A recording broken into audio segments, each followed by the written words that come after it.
디모데전서 1장 1절에서 11절의 말씀 우리 한 목소리로 같이 읽도록 하겠습니다. 시작.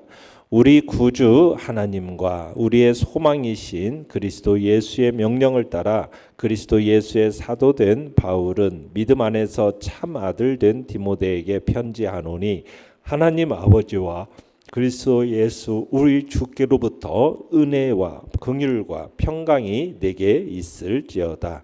내가 마게도냐로 갈 때 너를 권하여 에베소에 머물라 한 것은 어떤 사람들을 명하여 다른 교훈을 가르치지 말며 신화와 끝없는 족보에 몰두하지 말게 하려 함이라.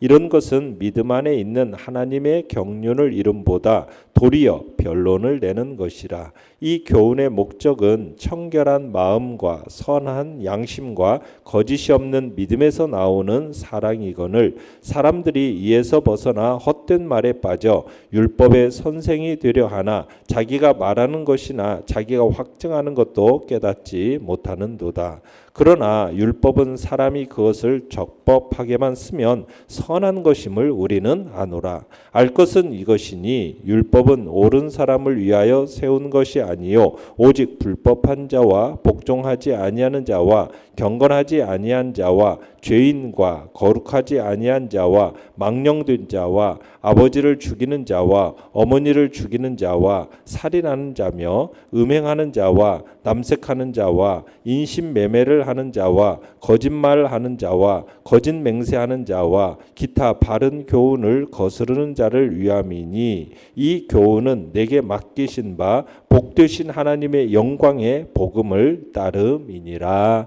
아멘. 오늘 말씀의 제목은 어떤 교훈을 따를 것인가 라는 제목으로 말씀을 나눕니다. 지금 우리가 보게 되는 이제 디모데전서는 바울이 마게도냐에 머물 당시에 이단으로 이렇게 소란하게 되었던 에베소 교회에서 어렵게 목회하고 있던 동역자이자 영적 아들인 디모데를 격려하면서 그에게 이 교회의 조직의 어떤 효과적인 운영과 올바른 목회 지침을 주기 위해서 써보낸 목회 서신입니다.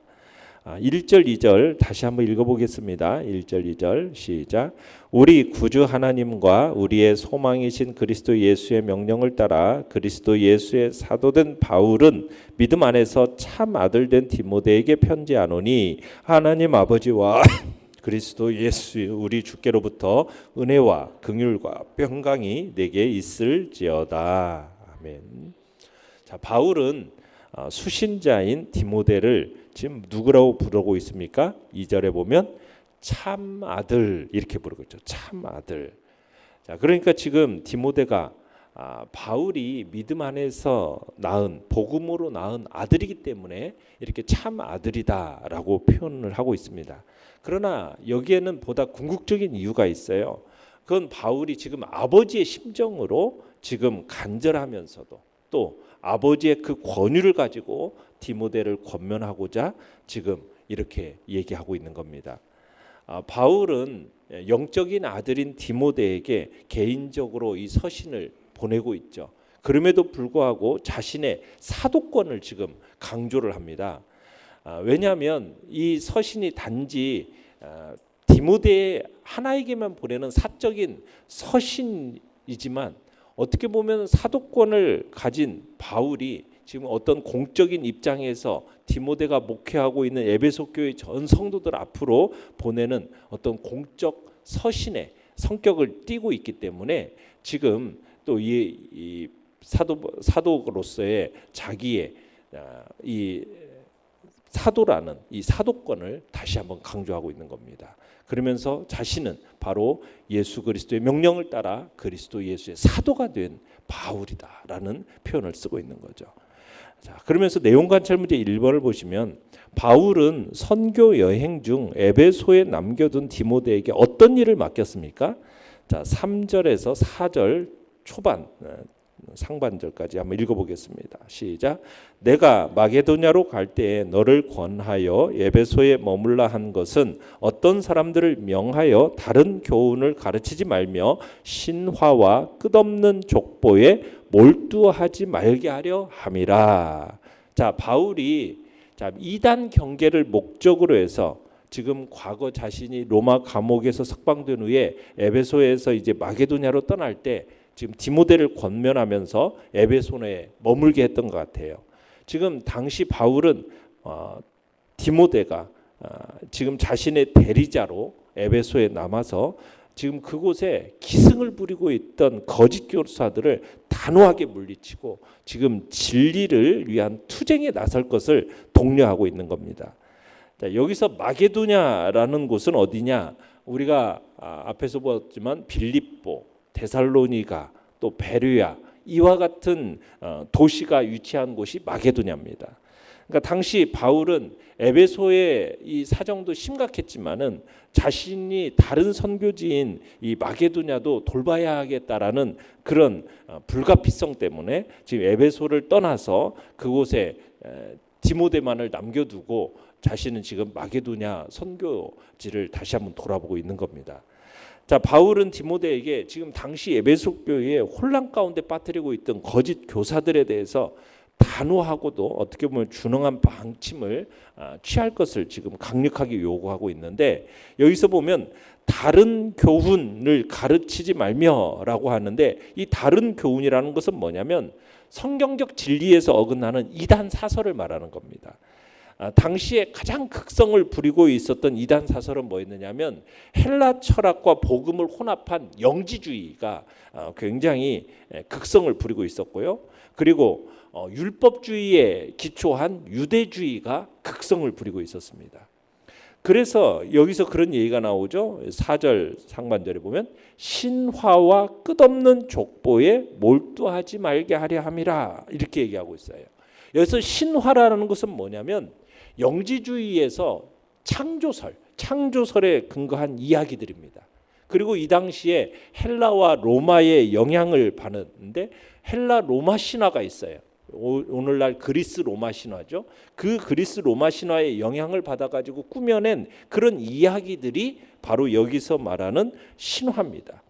또 족보라고 얘기하고 있는데 여기서 족보라는 건 뭐냐면 유대주의의 영향을 받은 것으로 자신들의 어떤 족보를 과거 유명한 족장들과 이렇게 연결시키고자 억지로 꾸민 이야기, 그게 족보입니다. 자, 이 모든 것들이 난무하는 까닭은 무엇이겠어요? 한마디로 인간은요 어떤 기원에 대한 열명이 있기 때문에, 기원에 대한 열명. 그러니까 우리 인간들에게는 어떤 열망이 있느냐? 태초에 우주나 인류가 어떻게 해서 생겨나게 됐는가? 또 자신이나 자신의 가문의 뿌리가 어디에 기초하고 있는가? 이걸 알고 싶어하는 것이 인간의 본능입니다. 그리고는 이것을 미화시키려는 욕망이 우리 인간들에게 있어요.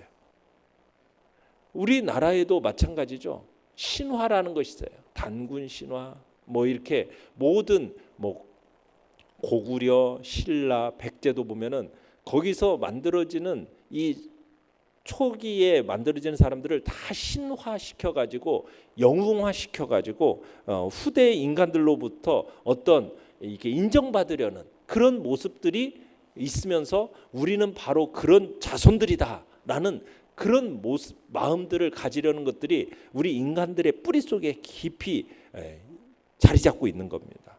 그래서 자꾸 자신을 미화시키려는 욕망 속에서 이런 족보, 신화 이런 것들을 만들어내는 거예요.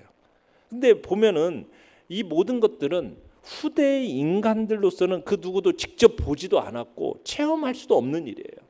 다 인간들의 어떤 상상력에서 동원되어지고 어떤 우주의 창조 신화를 만들어낸다든가 아니면은 자신의 가문이나 심지어 나라까지 어떤 신적인 능력, 영웅 이라고 연결시켜 가지고 미화시켜서 자신들의 위상을 높이려고 하는 것이 지금 이 에베소에서 나타나고 있는 모습들이었다라는 거예요. 그건 바로 우리 인간들의 대부분의 모습이기도 한 거죠. 자, 내용관찰 문제 2번을 보시면 복음이 아닌 다른 교훈, 신화, 끝없는 족보에 몰두하는 것이 좋지 않은 이유는 무엇입니까? 4절 하반절 보시겠습니다. 이런 것은 시작. 이런 것은 믿음 안에 있는 하나님의 경륜을 이름보다 도리어 변론을 내는 것이니라. 이런 것들은 믿음 안에 있는 하나님의 경륜을 이루기보다는 오히려 뭘 내는 것이다라고요? 변론을 내는 것이라는 거예요. 그칠 줄 모르는 이들의 무절제한 신화나 족보에 몰두하는 것은 결국 더욱더 많은 변론만을 양산할 거라는 거죠. 그러니까 하나님의 경륜을 거스르는 행위가 된다라는 거예요. 그러니까 신화와 족보에 몰두하는 것, 이건 많은 불필요한 논쟁만 양산시키는 거죠. 하나님께서 요구하시는 어떤 믿음 중심의 청지기직, 이것을 망각하게 만드는 것입니다. 사실 신화와 족보에 몰두한다라는 것은 결국 구원하는 어떤 믿음과는 어떤 관련이 없다라는 거예요. 그러니까 신화에 몰두하고 족보에 몰두하고 이런 사람들은 구원과는 관련이 없는 자들이라는 것을 지금 얘기하고 있는 겁니다. 그러니까 신화와 족보에 끝없이 몰두하는 자는 하나님의 작정, 하나님의 섭리 이런 것을 따라서 살아가기보다는 그저 무익한 변론만을 일삼는 경우가 많았다라는 겁니다. 연구와 묵상 문제 3번입니다. 바울이 가르친 교훈의 목적은 무엇입니까? 사람들이 이 교훈에서 벗어나 헛된 말에 빠지는 이유는 무엇이라고 생각합니까? 자, 5절을 읽어보겠습니다. 시작. 이 교훈의 목적은 청결한 마음과 선한 양심과 거짓이 없는 믿음에서 나오는 사랑이거늘. 그러니까 당시 이 신화와 족보에 몰두해서 그냥 탁상 공론만 일삼던 에베소에서 활동하던 이 거짓 교사들에게는 뭐가 없었다라는 겁니까? 사랑이 없었다는 거예요. 사랑이.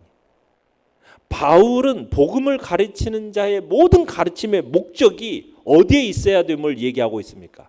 사랑에 두어야 함을 말하고 있는 거예요. 그런데 거짓 교사들은 그저 자신의 지적인 허영심을 만족시키기 위해서 그리스도교의 가장 위대한 덕목인 사랑을 포기해버린 겁니다.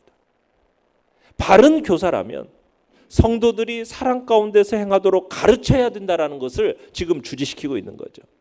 자, 그런데 이 사랑의 근원으로 나타나는 세 가지 요소를 지금 얘기하고 있죠. 뭘 얘기하고 있습니까? 첫째는 청결한 마음, 둘째는 선한 양심, 그리고 셋째는 거짓 없는 믿음. 이렇게 세 가지를 얘기하고 있어요. 청결한 양심이라는 것은 죄악으로부터 벗어난 청결함에서 나오는 그 아름다운 사랑이 바로 이 청결한 마음에서 나온다라는 거예요. 그리고 양심이라는 건 뭡니까? 양심이라는 것은 자신의 이익만을 고려해서 독단적으로 판단하는 게 아니라 공동의 선을 추구하는 것. 이게 문자적인 의미에서 양심이잖아요. 그런데 하나님의 계시를 근거로 해서 올바른 판단을 내리는 이 도덕적인 자아, 이게 선한 양심인데 이 선한 양심이 사랑의 근원 가운데 하나라는 거예요. 이 선한 양심이. 또 거짓 교사들은 거짓 가면을 쓰고 활동했어요. 그런데 이들의 믿음은 결국 변론으로 귀결되었지만 거짓이 없는 믿음은 결국 무엇으로 귀결되게 되어 있습니까?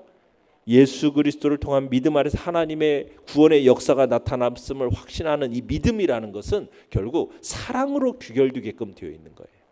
그러니까 참된 믿음은 참된 사랑으로 확증된다는 거죠. 거짓 없는 믿음. 이게 곧 사랑의 근원이라는 겁니다.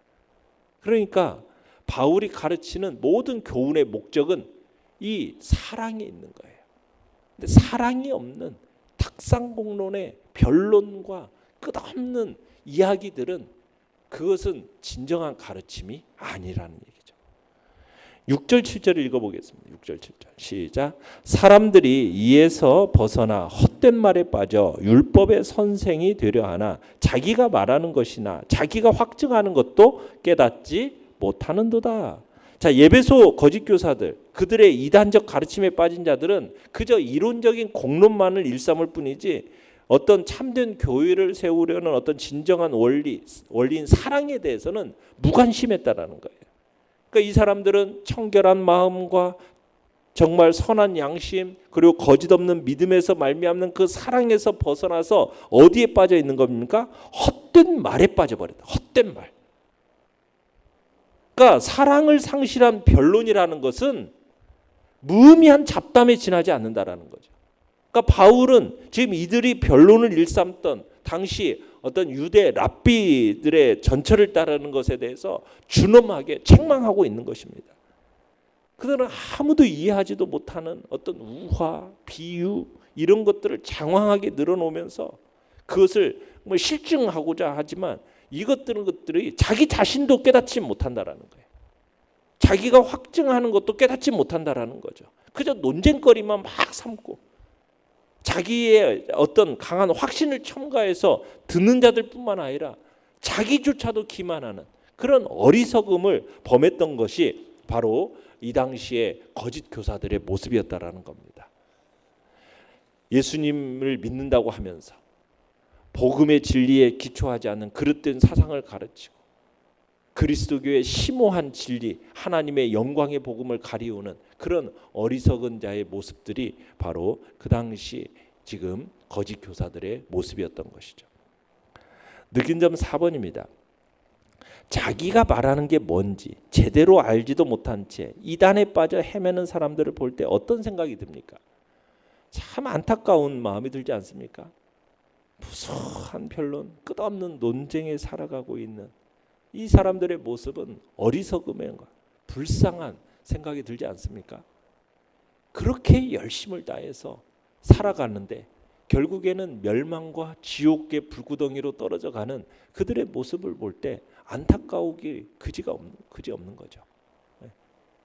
여러분 정말 우리들이 신천지나 또 하나님의 교회나 막 이런 사람들은요 굉장히 열정을 가지고 자신들이 마치 모든 것들이 전부인 것처럼 모든 것들을 투자하면서 그렇게 나아가지만 결국 그들의 인생의 결론은 멸망이에요.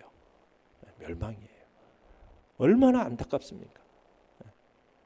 정말 그들의 머릿속에서 나오는 여러 가지 복음을 기초로 해서 얘기는 한다고 하지만은 모든 것들이 잘못된 결국 이단이라는 건 뭐예요? 끝이 다르거든요. 같은 것 같은데 끝이 달라져 버리는 그런 어리석은 자신들의 인간적인 머리로 짜낸 그런 모든 것들 그런 것들이 결국 멸망으로 가는 길이죠. 우리는 계시 중에 계시인 오직 하나님의 말씀만으로 우리는 돌아가야 되고 모든 인류의 궁극적인 질문은 결국 하나님의 말씀 안에 들어있어요. 거기에 명료한 해답과 빛이 바로 하나님의 말씀 안에 있는 거거든요. 그런데 엉뚱하게 신화와 족보에 막 얽매여 가지고 자신들의 하루살이 같은 인생의 모습을 깨닫지 못하는 어리석은 자리의 모습에 있는 인간들의 모습을 볼 때 너무 안타깝기 그지없는 것입니다. 그리스도를 떠나서 하는 모든 말들은요 아무리 그럴듯해 보이고 아무리 화려해 보여도 다 공허한 말장난일 뿐인 것이죠. 결국 그런 사람들은 어떻게 되는 것이냐, 닻을 잃고 풍랑에 밀려가는 정말 유랑하는 배와 같은 존재들입니다. 바람에 밀려가는 구름 같은 존재예요. 결국 열매도 없고 허무하게 떨어지는 가을 낙엽같이 될 뿐이라는 것을 기억해야 되죠. 어리석은 그 말들을 통해서 이리저리 우리는 휩쓸릴 게 아닙니다. 오직 복음의 진리 예수